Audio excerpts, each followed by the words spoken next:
What I'd like to do right now is paint a picture for you.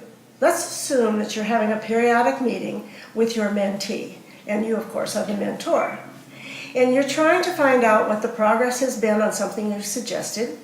You're trying to find out what they're doing that maybe you can help them expand in terms of how they're thinking about what they're doing, and that sort of thing. And so as the conversation moves along, the mentee is talking to you, and talking to you, and talking to you. And you're not having a chance to say much because they're sort of on a roll. They're telling you everything that they feel they need to tell you. And what you find is you've become their listening post. So you're not having a chance to interject any questions. They're not asking you any questions about your expertise, about something they've done, or something they need to do, or maybe even a different way they need to think. Now, we all know that good listening is important, and people need to be heard. And so, putting all that in perspective, I think you need to say to yourself, now, am I the listening post, or am I really the mentor? And is my mentee just carrying on, just talking to me about the events of his or her recent past?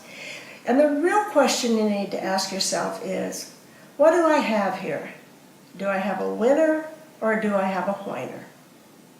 And if you think you have a whiner, at least for that meeting, it'd be a good idea to stop the conversation and say, let's just take a few seconds for a breather here, because I've got some questions I want to ask you, and I'd like to keep moving us along. We only have so much time.